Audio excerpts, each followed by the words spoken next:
बिस्मिल्लाहिर्रहमानिर्रहीम। अस्सलामु अलैकुम। पिछली वीडियो मैंने अपलोड की थी तो उसमें हमने ये देखा था कि ये हरूफ हैं, इनकी हुकूमत जिस्म के किस किस हिस्से पर है और हरूफ से जिस्मानी इलाज। इल्म जुफ़र का ये तरीका है और इसकी तकसीम उलमाए जफ़र ने इस तरीके से की है। तो ये वीडियो अगर आपने नहीं देखी तो वीडियो की एंड स्क्रीन पर आपको मिल जाएगी। अब इन हरूफ से आप अपनी बीमारियों का इलाज किस तरीके से कर सकते हैं, ये चीज़ आपके ज़हन में हो, ठीक है, जो हम पहले इस पे वीडियो बना चुके हैं। उसके अलावा ये 4 हरूफ हैं, अलिफ बे जीम दाल। इनकी हुक्मरानी है सर पर। तो सर के बालों से लेकर गर्दन तक जितने भी अमराज हैं, उनमें बालों का गिरना है, कोई और सर दर्द है, जो भी बीमारी है, इन ही हरूफ से इलाज करना है। ये जो 4 हरूफ हैं, अलिफ बे जीम और दाल, इनको किस तरीके से लिखना है ये चाल ज़हन में रखें। ये नक्शे मुरब्बा की अच्छी चाल है। इस तरीके से ये हरूफ भी लिखने हैं, यानी अलिफ यहाँ पर लिखना है, बे यहाँ, जीम दाल, अलिफ बे जीम दाल। अब यहाँ पर आ जाते हैं, मैं एक टेबल बनाता हूँ, नक्शे मुरब्बा 4x4 का, 4x4 का मुरब्बा बना लेते हैं। यहाँ पर मैं इसको सेंटर में ले आता हूँ।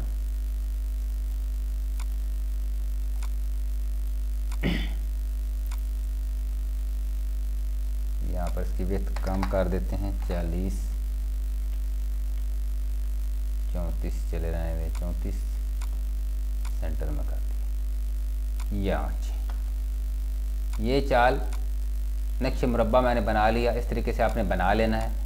अब यहाँ पर क्या करना है, ये जो 4 हरूफ हैं, अगर हमने सर की गर्दन से लेकर सर के बालों तक जो भी बीमारी है, अगर दाएं बाजू यानी दाएं बाजू की कोई बीमारी है, उंगली से लेकर कंधे तक, तो ये हरूफ इस्तेमाल करेंगे। तरीका सेम ही है। हम सर का बनाते हैं तो अगर आपके दानी रान का मसला है तो ये हरूफ लेने हैं। बाईं रान, यानी बाईं रान का मतलब है कि नाखन से लेकर बाईं रान तक पूरी रान की कोई भी बीमारी हो तो ये हरूफ इस्तेमाल करने हैं। और कमर की साथ में ही लिखें, जो सितारा है पीछे उसकी साथ में ही लिखना है। अब आ जाएं यहाँ पर, सबसे पहले यहाँ पर लिखना है अलिफ, खाना नंबर 2 में बे, खाना नंबर 3 में जीम और 4 में दाल। ये 4 हरफ हमने पुर कर दिए। ये याद रखना है कि इस तरीके से आपने नहीं पुर करना 1 2 3 4, ये गलत है। ये चाल, ये 1 2 3 4, इस चाल के मुताबिक पुर करना है। अब यहाँ तक मैंने लिखा अलिफ बे जीम और दाल। अब 5 नंबर खाना में लिखेंगे, ठीक है। ये 5 नंबर खाना है, अलिफ बे जीम और दाल, फिर अलिफ बे जीम दाल, अलिफ बे जीम दाल। ये 16 खाने पूरे हो गए। अब इससे आगे क्या करना है, यहाँ पे मौकलात के नाम लिखने हैं। अलिफ का मौक्कल है इसराफील, बे का मौक्कल है हज़रत जिब्राइल, जीम का मौक्कल है हज़रत किलकाइल और दाल का मौक्कल है हज़रत दरदाइल। ये मौकलात कहाँ से आपने देखने हैं, अगर आपके पास किताब है रमूज़ुल जफ़र तो उसमें दर्ज है, नहीं तो आप सर्च करेंगे अबजद की ज़कात, तो उसमें ये मैंने वीडियो में सारे मौक़ल बताए हुए हैं, आप वहाँ से भी देख सकते हैं, उस वीडियो से भी। जो भी हर्फ आपने लिखना है उसका मौक़ल लिखना है। हमने ये लिखे हैं अलिफ बे जीम दाल लिखे हैं। अगर हे वाओ जे हे का आपने कोई तवीज़ बनाना है तो आपने इसके मौक़ल लिखने हैं। हे का मौक़ल लिखना है, वाओ का, जे का, हे का। अब जो दिकमरी के हर हर्फ का एक मौक़ल है वो आपने लिखना है। तो यहाँ पर हम लिखें अलिफ बे जीम दाल, तो अलिफ का मौक़ल है हज़रत इसराफील। तो यहाँ पर हम लिखेंगे अजिब या इसराफील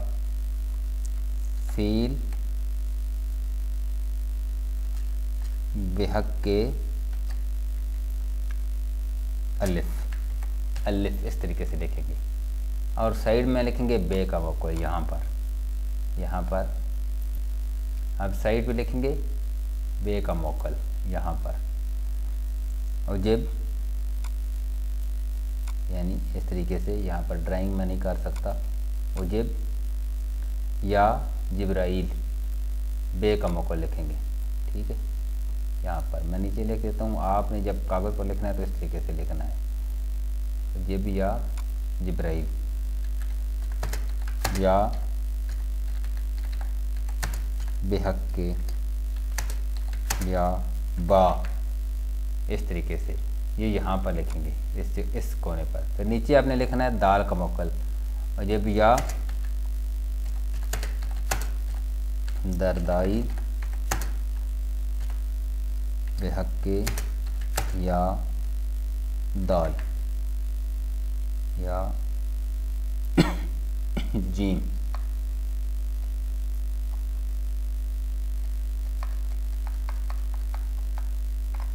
यहाँ पर मैंने लिख दिया, यहाँ पर लिखना था। और ये भी या किलकाई बेहक्के या जीम। अब रह गया दाल का मोकल, एक हो गया, 2 और 3, और अजिब या दरदाइल बेहक्के या दाल। इस तरीके से मलफूजी करके लिखना है दाल, ये दाल है ना एक, और ये दाल मलफूजी। तो इस तरीके से आपने यहाँ पर मोकल लिखा अलिफ का, यहाँ बे का, यहाँ जीम का और यहाँ दाल का। तो ये नक्श आपका मुकम्मल हो गया। ज़ाफ़रान से लिखना है।